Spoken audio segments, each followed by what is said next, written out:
మీకు ఎంత ధైర్యం మళ్ళీ వచ్చి మళ్ళీ మేము వస్తాం మిమ్మల్ని మీ సంగతి చూస్తాం. మీరు 19 నుంచి 24 దాకా చూసాం మీ సంగతి ఏంటో.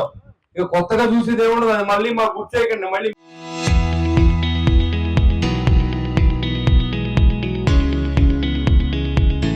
మేము చూస్తాం మొదలెడితే మీరు అప్పుడు మళ్ళీ మా చేయడానికి ఉండదు.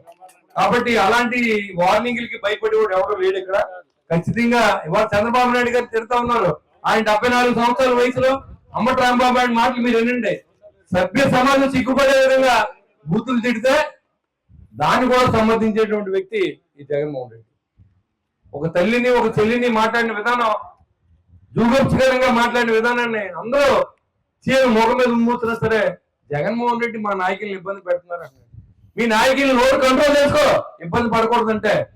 అమ్మల్ని తిడితే ఇంకొక చోట అయితే ఇంకా అలాగే జైల్లో పెట్టారు. ఇంకొకటి ఏమన్నా పోలీసు ఉన్నాడు అయితే ముఖ్యమంత్రి హోదాలు లేకపోతే వేరే రకంగా ఉంది పరిస్థితి. కాబట్టి ఇది మంచి పద్ధతి కాదు. 74 సంవత్సరాల వయసు తల్లి ఎంత, తల్లి వయసు ఎంత, తల్లి ఉందో అప్పుడు ఆ తల్లిని తిట్టొచ్చా, ఆ చెల్లిని తిట్టొచ్చా, భార్యని తిట్టొచ్చా?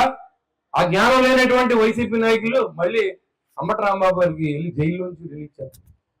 సుబ్రహ్మణ్య డ్రైవర్ ని ఎస్సీ సోదరుని తీసుకెళ్లి ఇంటికి పెడితే ఆ ఎమ్మెల్సీని తీసుకొచ్చి బయట దండోరా వేయించి మళ్ళీ తీసుకురావడం. సుధాకర్ అని డాక్టర్ని చంపేస్తే ఒక ఎస్సీ సోదరుని పిచ్చోడు రోడ్ మీద పోలీసులు కొట్టించడం. ఎలాంటి శాస్త్రాలు చేశారు మీరు ఉండగా ఒకసారి గుర్తెచ్చుకోకుండా ఈ రోజు మాట్లాడుతూ ఉన్నారు. మళ్ళీ అంబటి రాంబాబు సత్యవంతుడంట, ఆయన కంటే ఈయన కితాబిస్తున్నాడంట. వీళ్ళందరూ తిట్టమనే తిట్టలే. ఎందుకంటే ఇలా చేయడానికి లేదు, డెవలప్ అయిపోతుంది, మళ్ళీ ప్రభుత్వం అంత రాదని అర్థమైంది ఆయనకి. కాబట్టి ఏదో రకమైన బురచల్లి కార్యక్రమం వైసీపీ నాయకులు చేస్తూ ఉంటారు. ఒక గ్రామం ఉంటే 2 మతాలు చేస్తారు. మీరు క్రిస్టియన్స్ అంతా మాతో ఉండాలి, లేకపోతే మీ హిందువులు మనకు వేయరు, లేదా బీజేపీ ఉంది కాబట్టి హిందువులకు వేయొద్దు అని ఒక స్లోగనం. లేదా ముస్లింల దగ్గరికి వెళ్ళి అబ్బాయి అసలు నరేంద్ర మోడీతో మీరు కలిసి ఉన్నారు కాబట్టి అసలు ఈ రాష్ట్రం నరేంద్ర మోడీ లేకపోతే మన ఇళ్లలో కూడా పడుకోలేని పరిస్థితి. ఇవాళ నరేంద్ర మోడీ ఉన్నాడు కాబట్టి ఎవరింట్లో వాళ్ళు సంసారం చేసి ఇంట్లో పడుకుంటూ ఉన్నారని కూడా తెలియజేస్తా ఉన్నాం. ఇవాళ భారతదేశం కాదు, భారతదేశం తప్ప అన్ని దేశాలు ఒరిగిపోతా ఉన్నాయి సిగురుటాకు లాగా. ఎక్కడ యుద్ధం వస్తుందో, ఎవరు బాంబులు వేస్తాడని వాళ్ళు ఉంటే మనం ఎలా ఉన్నామో కూడా ఒకసారి ఆలోచన చేయండి. అలాంటి వ్యక్తి పరిపాలన చేస్తే మాకు ఓటేయకూడదా? ఏం చేయాలి? ఏం చేద్దాం ఈ దేశాన్ని? మన భారతీయుల ముందు, తర్వాత ఆంధ్రులు, తెలుగు వాళ్ళు మంచి సమాజాన్ని తయారు చేసుకోవాలి. అది మానేసి కులాలను విడగొడతారు, మతాలను విడగొడతారు. శ్రీరాముడి మెడలో దండెత్తే వెళ్తే అక్కడ ఉన్నట్టు అర్జున్పేటలో పర్మిషన్ తీసుకోమంటారు. మరి ఏ చర్చిలో కానీ వెళ్తే హిందువులు పర్మిషన్ తీసుకెళ్లి యేసు ప్రభు దండేస్తారని అడుగుతా ఉన్నా.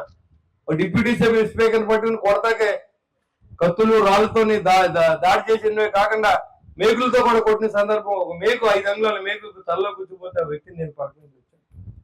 ఇలా ఏం చేద్దాం వీళ్ళందరినీ, అమాయకమైన దళిత సోదరులందరినీ మనందరం ఒకటే అని రెచ్చగొట్టి బయట ఊర్ల నుంచి కూడా వచ్చి ఇక్కడ వాళ్ళందరినీ పాడు చేస్తే ఆ పెద్దలందరూ వాళ్ళు ప్రెస్ మీట్ పెట్టి బాబు వాళ్ళు ఎవరో మాకు తెలియదు, మేము అలాంటి వాళ్ళం కాదు, ఈ బయట నుంచి వచ్చి మమ్మల్ని అందరూ పాడు చేస్తున్నారు వీళ్ళందరూ అని చెప్పి వాళ్ళంతా ఇవాళ స్టేట్మెంట్ నుంచి వచ్చారు.